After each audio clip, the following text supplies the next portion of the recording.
Semuanya Shalom Alaikum. Alaikum. Kalau mau dijawab, jawabannya Alaikum Shalom. Ulangan 10 ayat yang ke-19. Shalom Alaikum. Alaikum Shalom. Berkat dalam. Berkat dalam. Saya Romo Bayu, ternyata bahan saya sudah dihabiskan dalam video. Jadi untuk apa lagi saya ada di sini saudara-saudari. Tapi untuk hari ini kita berjumpa dalam keceriaan senang saya, meskipun kalau kita lihat di belakang itu serem, tapi dekorasinya sangat unik akan menggabungkan antara akhirat dan juga perkawinan. Maka barangkali lagunya akan berembus 80 seharusnya. Kira-kira begitu ya. Saya Mampu Sesa Sultan Bandung, dan hari ini kita akan bicara mengenai demonologi yang sudah diulas oleh Romo Video. Jadi saya hanya akan menggarisbawahi pengajaran beliau. Tadi banyak orang bertanya, kenapa Romo Bayu nggak pakai topi? Romo Cus juga bertanya, topinya mana Romo? Itu kan cuma untuk konten. Ya itu cuma untuk konten, ini saya bawa topi warna mana kan nggak ada. Lagi pula saya hanya tahu kata botaknya saya. Botak ini kenapa? Karena belajar teologi. Belajar teologi membuat rambut botak, maka saya coba sederhanakan yang betul-betul itu supaya Anda bisa menikmati sesuatu dengan lebih dalam. Tema pertama adalah demonologi, dari kata demonia dan logos. Demonia artinya setan, logos artinya ilmu, benar yang dikatakan mobil itu ilmu tentang setan. Itu baik, itu tulisan Shalom Alaikum kalau dalam tulisan ini berarti seperti itu. Nah, itu untuk gaya-gayanya saya akan bisa bahas. Sebenarnya kalau kita bicara mengenai demonologi, bahannya sangat sedikit. Pertama ada 3 jenis roh Allah, roh malaikat, dan roh manusia. Roh malaikat ada 2 jenis, malaikat yang setia kepada Tuhan, malaikat yang jatuh namanya setan. Setan itu punya 4 pintu masuk, yang pertama dosa mortal, yang kedua okultisme, yang ketiga luka batin, dan yang keempat kutukan. Kemudian cara kerjanya ada 5. Yang pertama godaan, yang kedua investasi, kemudian vexatio, kemudian obsesio, kemudian possessio. Selesai. Ya cuma begitu ilmunya. Sudah selesai, silahkan pulang. Itu saya sudah kepada. Ilmunya cuma begitu, jadi udah hafal semuanya saya. Tapi kalau memang ingin tahu hafalan dasar Alkitabnya, ajaran gerejanya, mari kita dalami sedikit demi sedikit. Dalam iman Katolik ini ada 3 jenis roh. Tidak ada roh yang lain selain hanya yang ketiga ini. Yang pertama roh Allah, yang kedua roh malaikat, yang ketiga roh manusia. Tidak ada roh lain. Maka nanti barangkali Anda bertanya, kalau dalam masyarakat atau roh begini, tidak ada. Hanya 3 jenis roh ini. Yang pertama roh Allah, yang kedua roh malaikat, dan yang ketiga roh manusia. Kalau dirinci ada 7 saudara-saudari. Allah hanya Esa, berarti roh Allah yang bisa, roh kudus sendiri. Kemudian malaikat kita bagi menjadi 2 cabang. Malaikat yang setia kepada Tuhan itu kita sebut malaikat secara istilah. Nah, sementara malaikat yang jatuh artinya berdosa, artinya melawan Allah, kita sebut setan. Jadi setan itu hanya istilah sebenarnya. Setan istilah untuk menyebut malaikat yang menyerang Allah, malaikat yang memberontak kepada Allah. Itulah setan. Sementara roh manusia terbagi dalam 4 tempat atau 4 keadaan untuk sementara ini. Tapi nanti akan zaman beda lagi, kita ngomong sekarang ini. Dari manusia, yang pertama masih ada di muka bumi, kita semuanya, roh-rohnya juga ada rohnya, masih ada di muka bumi. Masih di muka bumi ada rohnya? Masih di Tuhan. Kalau Krishna juga. Kalau Krishna ini dulu sekali ya. Saya ngaji ini kurang pede dengan Romo Krishna dulu. Lalu pas tertarik Romo Video tadi itu sudah kayak saya dan komedian kan. Saya juga Romo itu sudah kelihatan bijaksana. Sementara Romo itu terlihat suci. Saya bukan tempat-tempat. Kembali ke saudara-saudara ya. Roh manusia di bumi kita artinya roh manusia yang masih bersatu dengan badannya. Jadi semua ada badannya ya, ada ya. Ada yang tanpa badan, nggak ada kan? Kecuali pasal paroki tadi, ketika dipanggil nggak ada di depan. Kalau dipanggil nama Yesus kepada orang-orang itu tiba-tiba muncul. Memang pasal paroki kita ini kaki sudah terjadi. Tiba-tiba muncul meskipun di depan. Yang kedua, roh manusia yang ada di surga dalam kemuliaan. Kemudian roh manusia yang ada di purgatorium itu menuju surga di dalam kemuliaan, tapi masih menuju, jadi pembersihan. Lalu roh manusia yang ada di neraka itu penyiksaan atau kutukan tanpa harapan. Jadi kalau kita rinci ada 7, tapi kalau kita bagi hanya 3, hanya ada 3 jenis roh. Makanya kalau ada pertanyaan, kalau ini jenisnya apa? Itu hanya 3 begini: roh Allah, roh malaikat, roh manusia. Kalau dirinci ada 7, Allah yang esa, malaikat terbagi 2, kemudian manusia terbagi menjadi 4 bagian. Itu bahan pertama selesai. Sekarang kita bahas mengenai malaikat dan setan. Sekarang kita bahas asal usul setan, saudara-saudari. Bagaimana asal usulnya? Apakah kamu bayu tahu asal usulnya? Iya tahu. Saya sudah baca biodatanya. Di mana saya baca biodatanya setan, jadi saya kurang lebih tahu asal usulnya. Maka jangan tanya kalau kamu baru bisa tahu ya. Kalau ini dan itu bukan karena saya pernah menyusuri lorong akhirat, bukan ya. Kamu ini tadi mengatakan baru sudah pernah menyusuri lorong akhirat. Belum orang lalu. Antara mengatakan jangan hanya menyusuri rumah bayu yang gigi atau lanjut. Kalau macam begitu. Bukan karena begitu, tapi karena ajaran gereja itu berdasarkan pada firman Tuhan, saudara, dan juga tradisi suci. Dua-duanya adalah firman Tuhan dalam bentuk tertulis dan dalam bentuk yang lisan. Maka kemudian menjadi hal yang sangat valid kalau kita membahas menggunakan satu sumber yaitu ajaran gereja. Oke, sekarang kita lihat. Jadi kita lihat selanjutnya. Semoga yang di bagian belakang agak bisa melihat ya. Kalau yang nggak bisa melihat terlalu jauh, percayalah saja. Kalau itu kayak gitu ya. Percaya saja. Sebab ada nas yang mengatakan berbahagia orang yang tidak melihat tapi percaya. Karena kalau nggak bisa melihat di depan ini, itu tanda-tanda Anda mulai uzur dari saudara. Apa ya? Oke, kita lihat. Ciptaan terbagi 2. Yang ke atas warna ungu itu ciptaan rohani, yang bawah itu ciptaan jasmani. Hanya ada 2 jenis ciptaan rohani dan ciptaan jasmani. Ciptaan rohani itu satu spesies.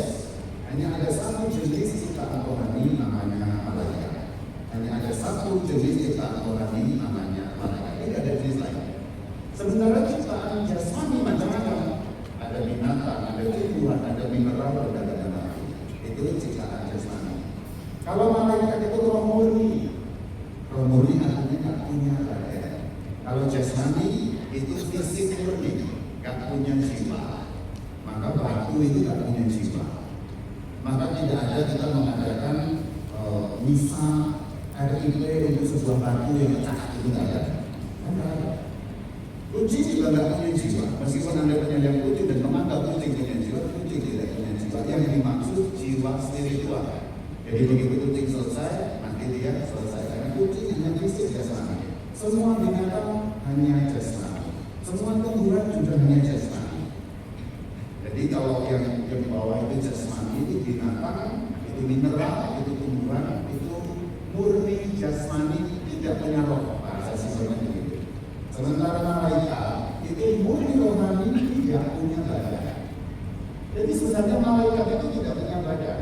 Malaikat tidak punya kepala, malaikat tidak punya mata, malaikat tidak punya tangan, malaikat tidak punya kaki, bahkan malaikat tidak punya otak. Tapi anehnya adalah manusia tidak punya mata tapi bisa melihat. Malaikat tidak punya mata tapi bisa melihat. Malaikat tidak punya telinga tapi bisa mendengar. Malaikat tidak punya kaki tapi bisa berjalan. Malaikat tidak punya tangan tapi bisa mengambil sesuatu. Bahkan malaikat tidak punya otak tapi bisa berpikir.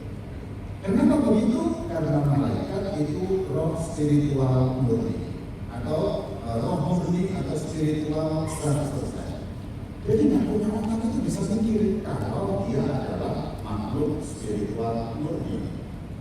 Maka kalau Anda saudara-saudari kamu dikatakan nggak punya otak, jangan marah. Jangan marah kalau dikatakan nggak punya otak itu. Berarti sebuah sandungan.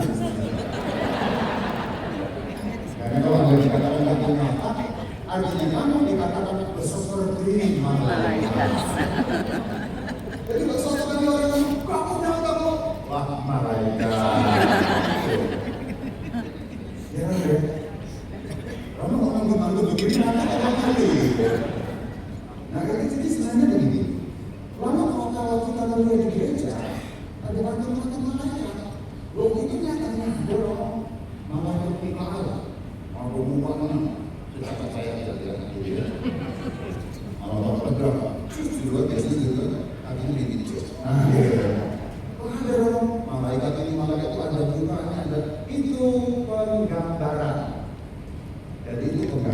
Itu penggambaran artinya adalah aslinya nggak seperti itu. Itu penggambaran supaya kita makhluk yang harus ada bayangannya ini tergambar gitu. Coba Anda bayangkan kalau nggak ada penggambarannya di gereja Santo Petrus ada batunya, Santa Maria ada batunya, Santo Yakobus ada batunya, tiba-tiba Santo Mikael kosong tanpa pokok. Terus Santo Mikael mana? Ya kan namanya tidak kelihatan apa-apa. Maka lucu, maka digambarkan supaya kita makhluk yang punya jasmani ini bisa menggambarkan. Malaikat itu bahkan tidak punya sayap sebenarnya.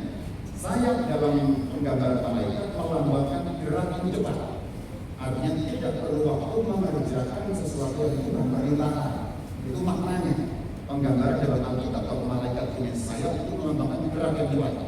Begitu Tuhan merintahkan, dia siap langsung merusak dengan sayap. Ini penggambaran pedang. Misalnya contoh dalam penggambaran Santo Mikael. Pedang menggambarkan perlindungan.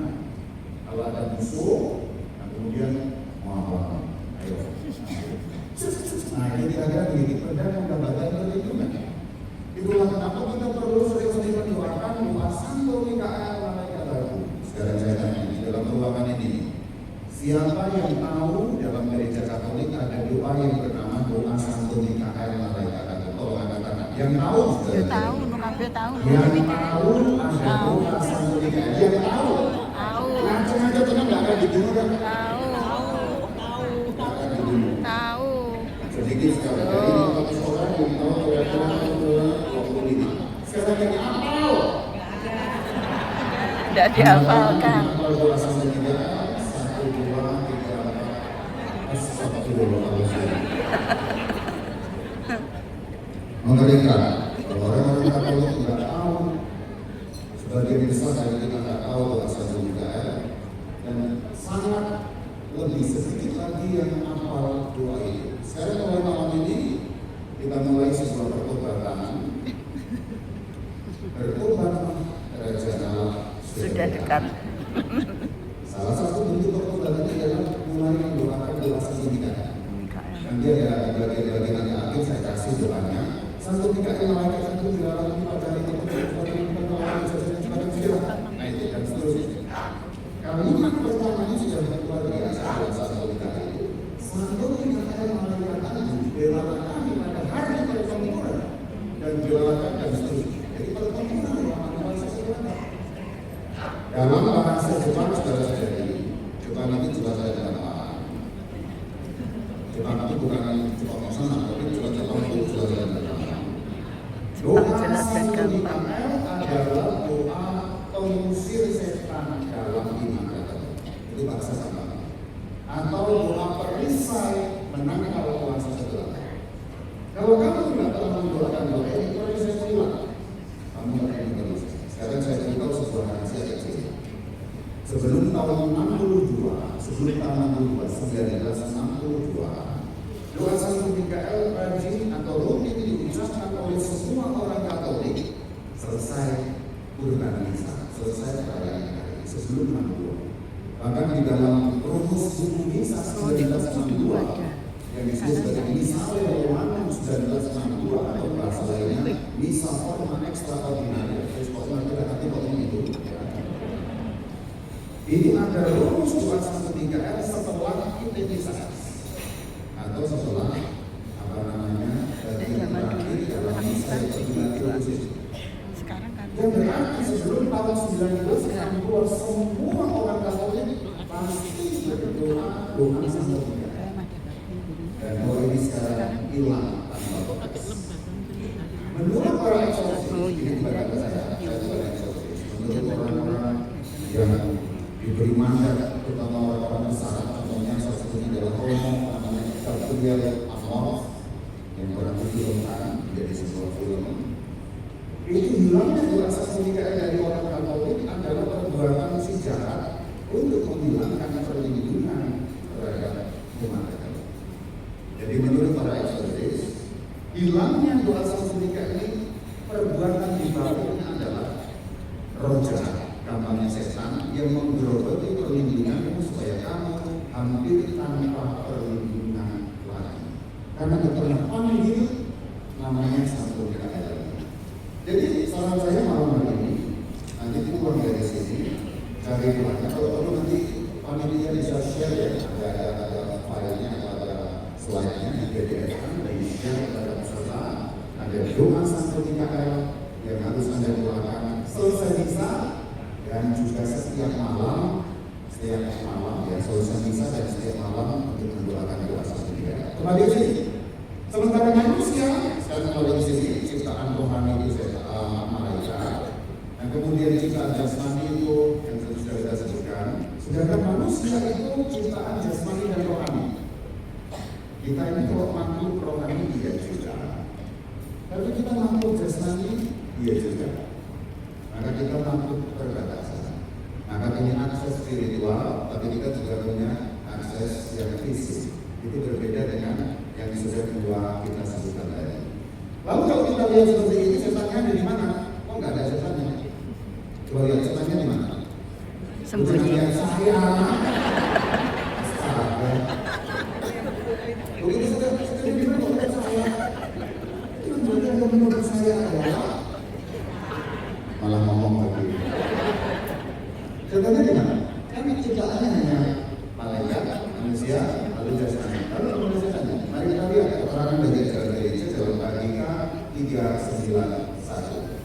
Sekarang kita baca bersama-sama Logika 391. Yuk kita baca bersama-sama. Kalau yang terlihat Anda baca sama-sama dengan saya. Kitab suci dan tradisi melihat dan menuju ini seorang malaikat yang jahiliyah. Jadi dinamakan artinya istilah. Jadi setan itu istilah. Setan istilah untuk apa? Malaikat yang jatuh disebut setan atau iblis. Bedanya apa sama iblis? Setan itu jumlahnya banyak, iblis itu hanya satu. Karena iblis adalah pembunuhnya setan. Jadi iblis hanya satu. Itulah kenapa pada saat Tuhan Yesus diganggu itu bukan diganggu setan ya. Digoda itu bukan digoda setan, tapi digoda apa? Iblis. Berarti ini mbak setan. Nah, bukan hanya setan. Jadi Tuhan tidak digoda oleh setan, tapi Tuhan digoda oleh iblis. Developnya, jenderalnya sendiri. Kenapa begitu? Karena begini saudara-saudara. Setan itu punya hierarki loh. Jadi ada setan yang lebih tinggi, lebih bawah. Jadi seperti gereja apa kira-kira? Ada romo pembantu,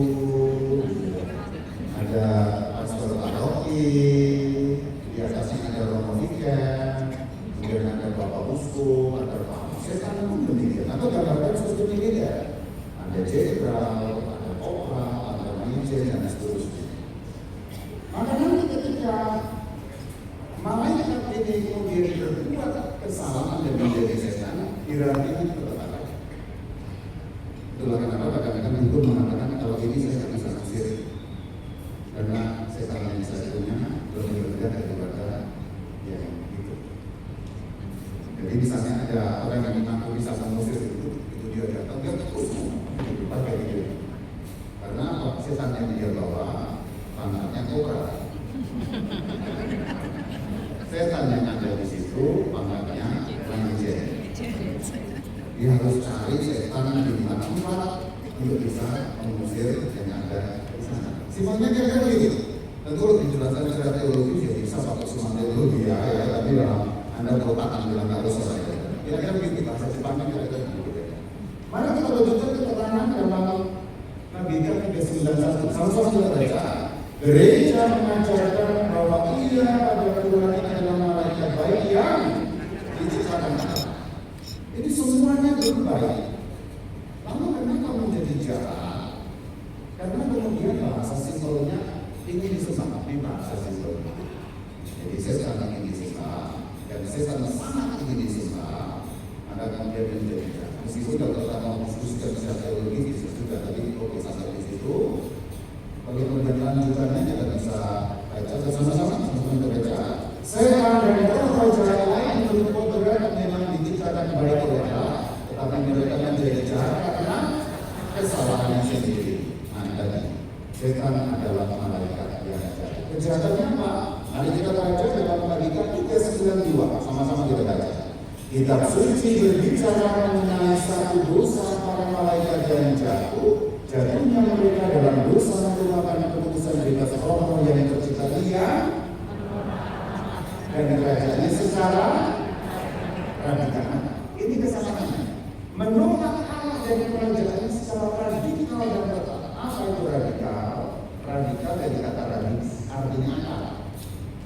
Jadi penolakan bahasa simbolnya, bahasa Jepangnya ya, jelas jelas. Setan itu kalau berbuat dosa total 100%, tidak kayak anda manusia. Kalau kamu berbuat dosa itu cuma ini kamu, nggak komitmen kalau berbuat dosa kamu. Setan lebih berkomitmen dalam berbuat dosa. Betul. Jadi kalau anda berbuat dosa itu nggak ada apa-apanya. Karena setan itu nggak menyisakan ruang sedikit pun untuk diisi oleh kasih Allah. Jadi 100, 1000, sejuta, semiliar rasanya melawan. Kalau manusia enggak. Jadi manusia kalau berbuat dosa masih ingat bertobat. Meskipun hanya sedikit, tapi masih ada disisakan dalam ruang batinnya itu bertobat. Orang mau selingkuh itu tiba-tiba minta istrinya di rumah sih. Kalau saya tidak ingat minta istri. Dan memang saya tidak ingat istri. Jadi Romo adalah saya nggak bilang dulu.